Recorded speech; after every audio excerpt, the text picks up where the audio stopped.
If I see one more motherfucking commercial or a meme, I should say not a commercial, but a meme. If I see one fucking meme about Bud Light, I am going to start drinking the shit. I have had it. I have had it. I have friends on Facebook that I want to unfriend because they keep posting. They post. Yes, welcome back.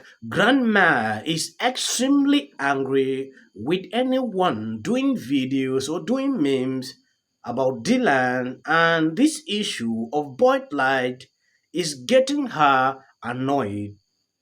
I don't know if you've seen this. I'm going to play this. If you have not subscribed to this channel, please endeavor to do that. And if possible, why not share this clip? If I see one more motherfucking commercial or a meme, I should say not a commercial, but a meme. If I see one more meme about Bud Light, I am going to start drinking. I have had it. I have had it. I have friends on Facebook that I want to unfriend because they keep posting. They posted a picture of Rambo because they called her Ram Girl or something, and they drinking a Bud Light. I mean, my God, getting over it already. Holy balls! Now, this Dylan got not a contract, but agreement or whatever with Tampax, everything. Oh, absolutely! So stupid. I know. They're so stupid. The more they do, the more money they're going to make. I mean, I know, like, they go... Why do they care? Can you explain to me one thing? All I want to know is one thing. How in the does this affect their life? It doesn't. These people on Facebook that are posting these memes against Bud Light saying, oh, it's girl, baby. What do they call it? Tranny fluid. Now they're calling drinking tranny fluid, they're saying. I mean, how does that affect their life? It doesn't. They're just idiots. Do they have to be so against? Why don't they open up their minds? I mean, I don't give a shit what anybody is.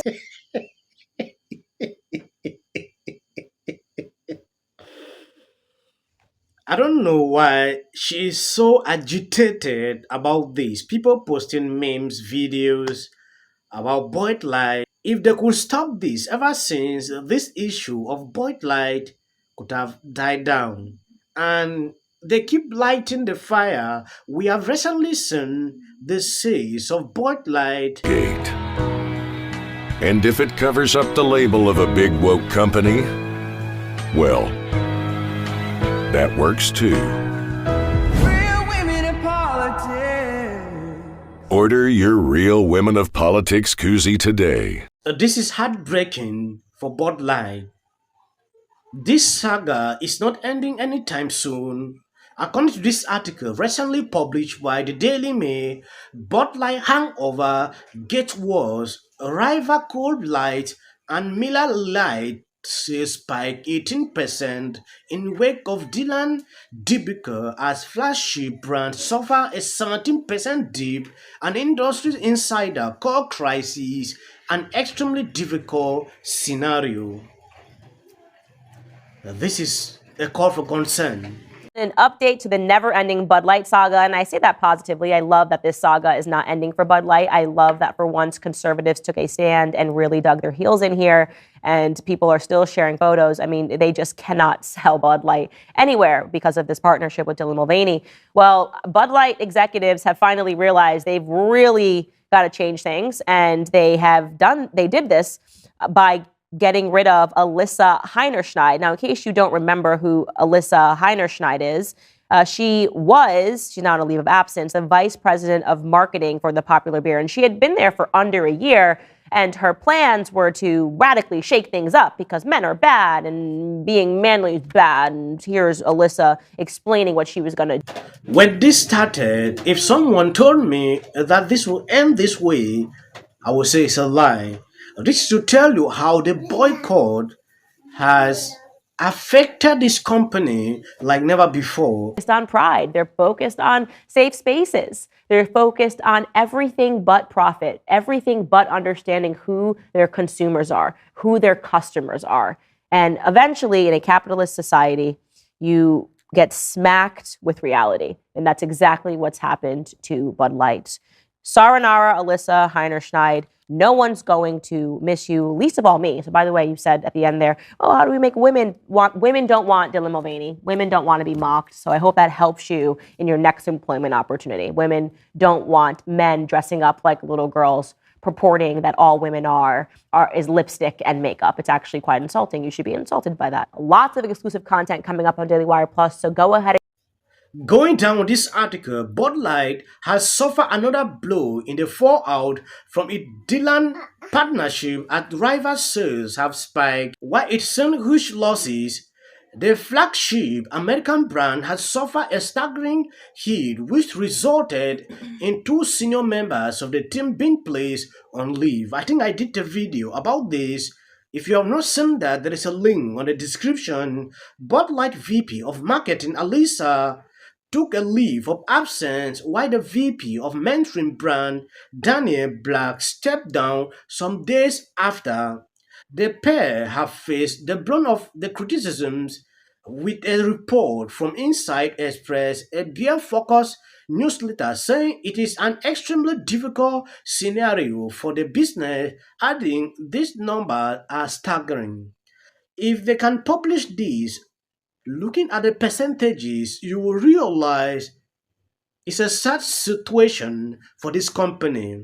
In the week after the company launched, April 1st, Bud Light dollar sales dipped 6% as Coors Light rose 3.5% and Miller Lite 3.1%. It clearly shows you the difference. As the backlight ramped up against Anheuser-Busch, with Kid Rock opening fire on several cases of the beer, their sales dropped 17% in the wake of April 18. By comparison, Coors Light saw sales rise by 10.6%, while Miller Lite scooped up even more profit, with sales rising 11.5%. Then you will sit there and tell me the boycott is not working. Last week's sales of Bud Light have risen slightly, with the company seeing just a 6.7% dip in sales, with both their rivals seeing a huge increase of 18%. 18%.